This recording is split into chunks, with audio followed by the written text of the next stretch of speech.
With all your trips to the Cotswolds, she's been a lot of times. Have you ever come across the vicious Cotswold lion? I sure haven't. Yeah, actually she has. I have? Oh yeah. Is an animal farm. It's on our things to do list. The most charming Cotswolds town. These are the things that you have to do. She's flabbergasted. I am. So will you too. Hi, I'm Jordan. And I'm Erica. And we're your guides abroad.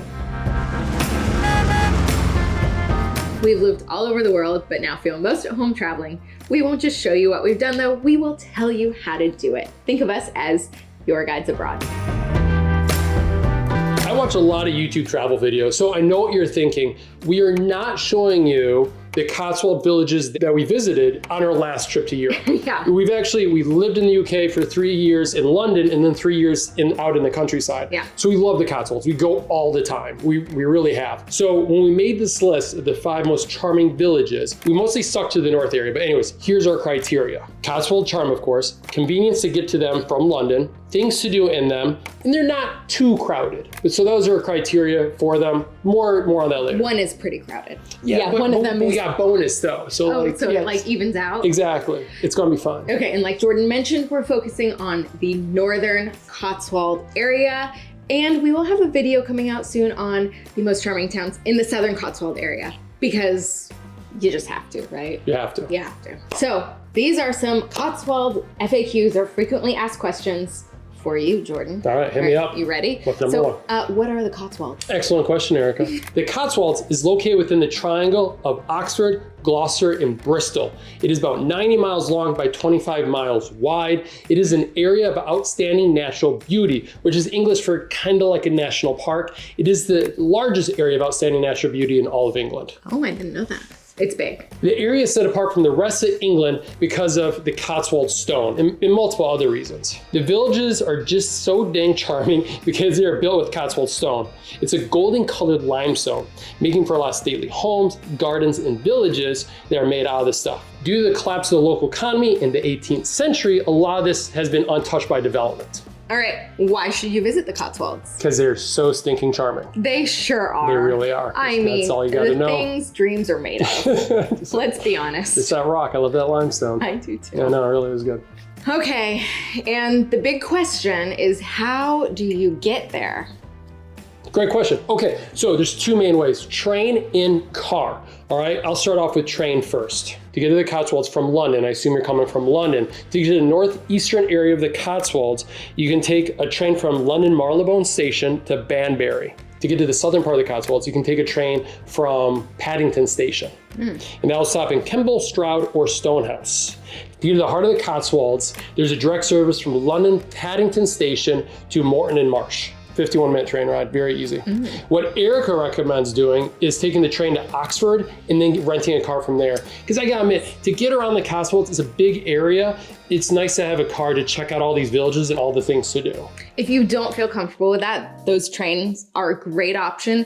And we've done the Moreton and Marsh stop. So from London to Moreton Marsh, and walked around the town, and it was lovely. Yeah, we'll have more tips on the walkability of some of these villages. Driving from London, it's about 2 to 2.5 hours from London. There's major motorways that link to the Cotswolds. We prefer taking the M40 from London to Oxford. And the nice part about getting into Oxford is that there's a really cute village right there. It's Woodstock. Oxford's kind of like a bigger city, it's a university town, but then you just hit to Woodstock and it's right there in the Cotswolds. It's beautiful. There's Blenheim Palace, and like there's a lot of stuff to do. There's antiquing there. It has a really nice high street, which is like the main street. So if you want just a taste of the Cotswolds, hit up Woodstock. Delightful. There you go.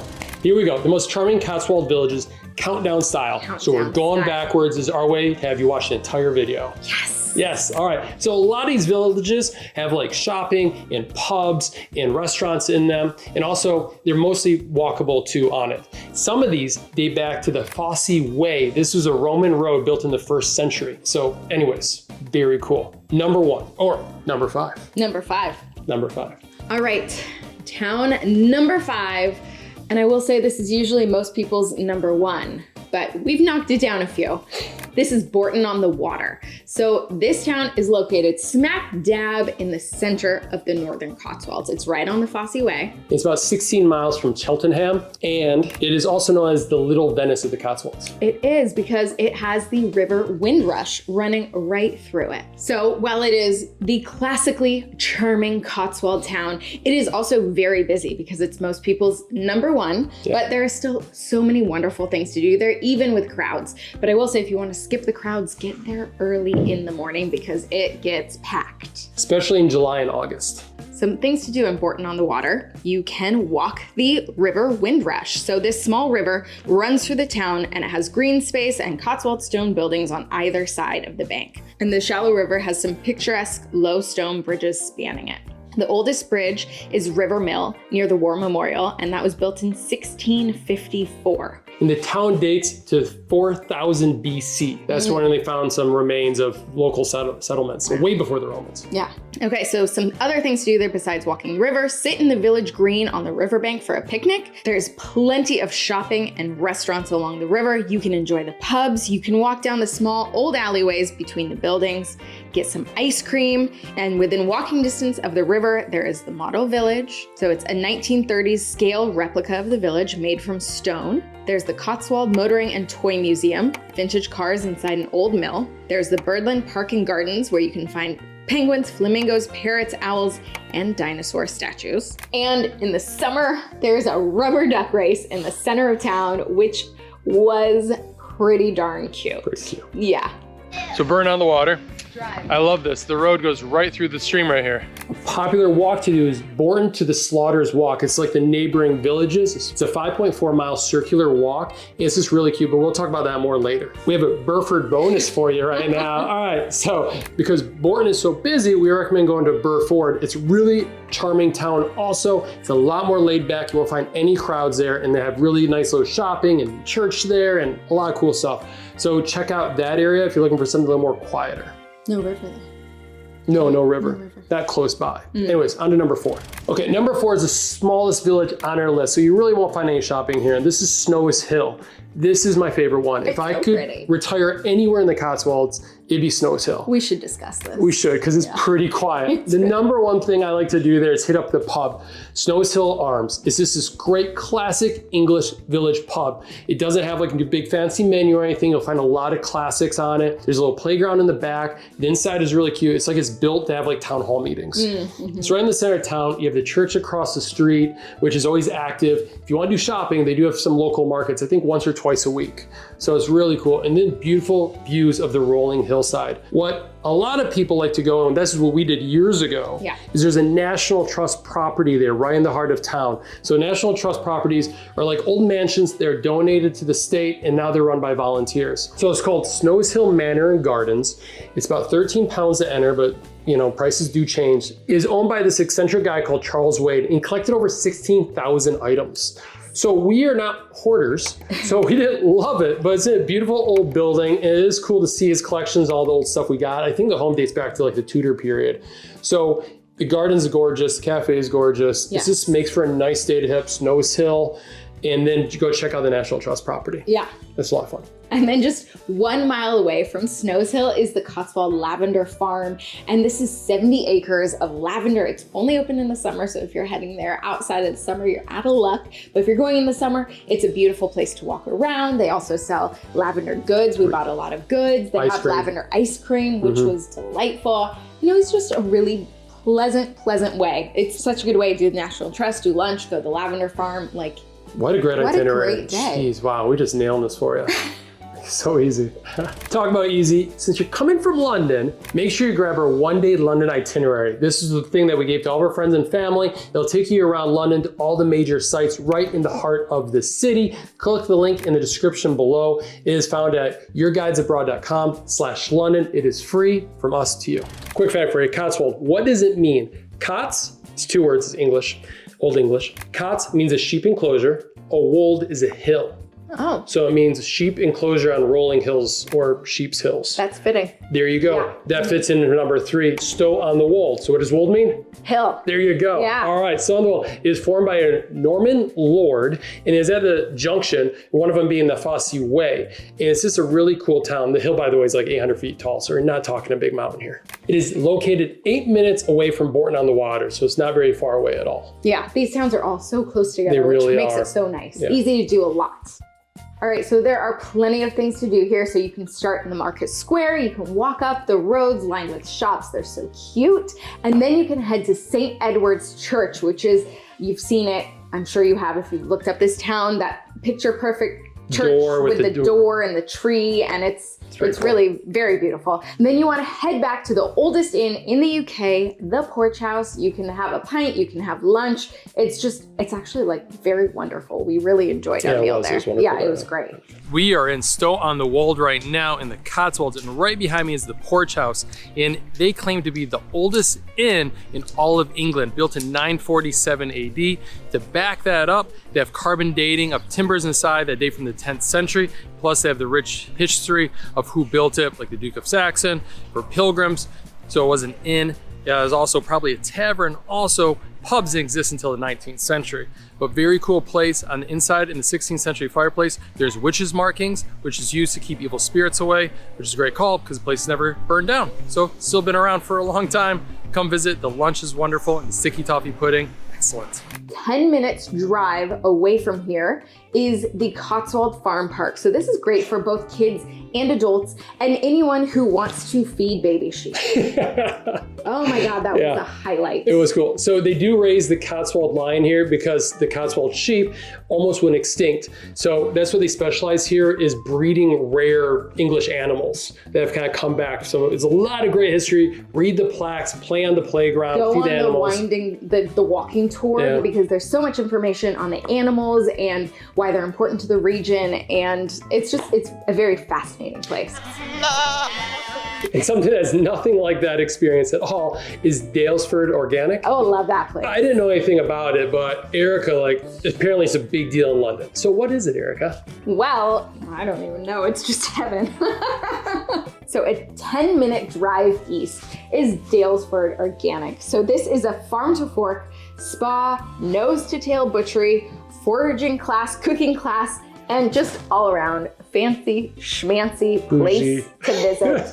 I loved it. You can go in there. The food is presented so well. So you can go to the market. You can pick up all of these artisanal products. Then you can go have lunch or dinner or brunch. We went twice. We went for 2 meals. Yeah, it was good. And then they also have their garden center, the outdoor shop, which was lovely to walk around. So from Stow on the Wold, you can go either left or right. You can go right to go to Dalesford Organic or left to go to the farm tour, the farm. So do what's right for you. Have fun out there. Number 2, we're heading up to the far northwest of the Cotswolds. They call this the Jewel of the Cotswolds based on the Worcestershire County, tourism board. And I got it good. It's considerably a large town. It has about 2,500 people, so it's not big at all. That's Cotswolds for you right there, right? But Broadway is really cool. It is called Broadway because it has a wide or a broad high street. So it has a nice high street with green area on either side with trees on it.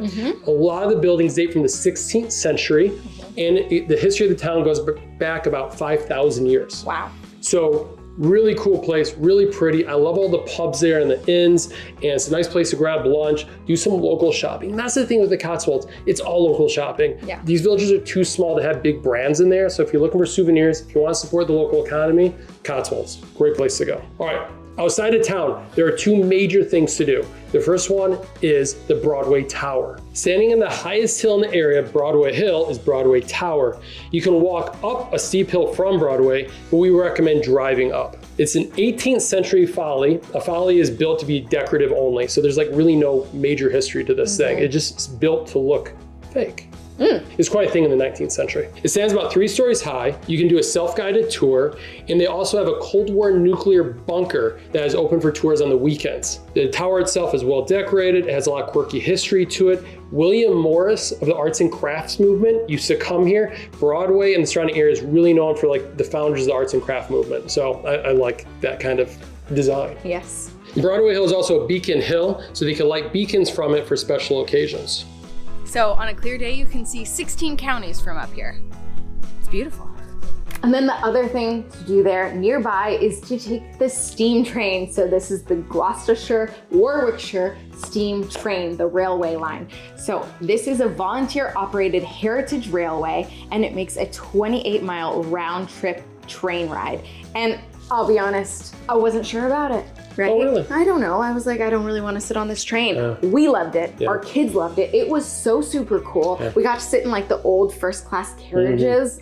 You buy one ticket for the whole train. Just talk to the volunteers. Oh, they yeah. are so passionate about what they do on these steam trains. We do another one in Somerset. Every time we do one of these steam trains, it's just so great to talk to the local people and hear the history of it. Highly recommend it. I will say, here's why I was hesitant, because I was like, what do we do?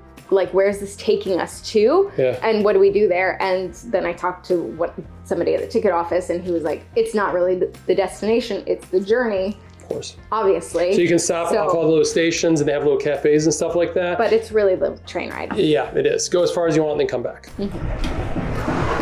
Come on in. And then if you are looking for a place to stay near Broadway, we stayed at this great place up on Fish Hill. So Fish Hill overlooks Broadway, and we stayed up on Fish Hill at the Fish Hotel and Retreat. So this was such an interesting hotel. It's part of the like small boutique luxury hotel collection. It was awesome. We got to stay in a Treehouse, but it's, you know, like a 10-minute drive from town, and it was such a nice like retreat. We'll link to it down below, and Erica has another website on how you can book this with points, actually, with credit card rewards, and it's a really good deal because it's part of like the Hyatt family. Number one, we finally made it. This one is a twofer. Yes, it is.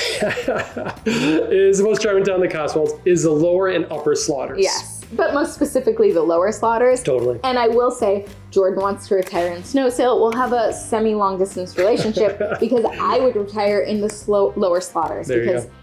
Why do you like it so much? I just love it. We might be partial to the lower slaughters because this is the first place we ever stayed in the Cotswolds. Yeah. But I still find it to be so incredibly lovely. That river walk on the River Eye is exceptional. It's great. And this is the river I was talking about earlier where you can go to Bourton on the Water. So it's just a nice little loop you can do to check out lower, upper, and then Bourton on the Water. It's lovely. So there's actually not a ton to do here. There's the Lower Slaughters Inn, which is a great place. It has a nice patio. You can head out there for lunch or for tea. It's a really, really charming place. It's a nice pub too. Yeah, there's the manor across the street. We played croquet there. We did, that was a lot of fun. That was a lot of fun. Yeah. But this area is most popular for the walking trail. So you can walk between Lower Slaughters and Upper Slaughters. You can also walk the trail to Bourton on the Water. And just walk through the Lower Slaughters itself. If you don't want to walk far, you just walk up the River Eye, which is Old English for the river, which I love. Yeah. There's an old mill there. It's never open when we're there, but it is a museum. So hopefully it's open for you there. It's great. It has a lovely church also, one of those world churches that's so famous. So it's number one for us. Upper Slaughters is also cute, but Lower Slaughters is just like, it's so quintessential Cotswolds with the pictures of the river and the footpaths in the old buildings with that Cotswold stone. That's what we're checking out. I would say there's really not much to see in Upper Slaughter, but it's included because it's part of that nice walk. It's a really nice walk in between the two. So here we are in the Lower Slaughter. This is one part of the slaughters. You have the Upper Slaughter and the Lower Slaughter. And this name isn't as gruesome as you might think. It actually comes from kind of the butchering, pun intended, butchering of an old English word, slother, or something that means like muddy water or muddy place. And so you see the river running through here. And yeah, that's where the name comes from. For us, this is the place to stay. If you don't have a car or if you really want to make it as a home base, we like to stay in Lower Slaughters at that country inn because you can still walk around. You can go to Bourton on the Water, especially when it's not busy, and you can really do a lot. It's very centrally located in that northern part of the Cotswolds. Yeah. And if you're lucky enough to come here in the fall, this beautiful ivy behind me turns a nice crimson red. Highly recommend staying here during the fall. We also stayed at a very charming guest house this last summer. So if you head to yourguidesabroad.com/Cotswolds, you will get a link to that. We'll tell you all about that and some other options for staying in the Cotswolds. I loved this place. It was a mere 15 minutes from Dalesford Organic, or even less. There you So go. it was great. It was wonderful. So thanks so much for watching. If you're interested in more articles on the Cotswolds and learn about the Cotswolds, hit up our website. If you go there, you can get our free London travel guide. It's a one-day itinerary in London. It'll take you to all the best sites. You're absolutely gonna love it. At least one day in London will be perfectly planned for you. From us to you, thanks so much for watching. Thank you. The villages in the north are more honey colored and the villages in the south are more golden colored. You didn't know that, did you? I didn't know that. I haven't really noticed that because either. the stone is different? Yeah, it's a different core. Yeah, that's where they're getting it from. Cotswold stone comes from Jurassic limestone that's under the region. Picture this, the Jurassic bedrock making for this beautiful grassland that is very rare in the rest of England. You don't see this grasslands anywhere else. The grassland area is perfect for raising sheep. In the Middle Ages, medieval, they bred the Cotswold lion or golden wool. And these Cotswold lions were the foundation of the wool trade to Europe. So they shipped it mostly to Italy. And because they got so rich off this Cotswold wool, they built all these Cotswold churches. So they call them wool churches. And so these wool churches is one of the reasons why these Cotswold villages are just so charming. So the Cotswold lion is wool? It's a sheep, yeah. Oh. Exactly. I actually didn't know that. So it's a sheep, it's not a real lion. They don't have lions in England. Yes. Yeah. You knew that, yeah. Oh. I did. I was just confused. I know. We go fast. Okay. I thought it was like a cat. I know.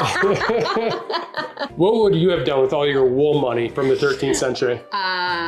Doubled it in Vegas. There you go. I would have gone to Mexico. That's what I would have done in the 13th century. Yeah.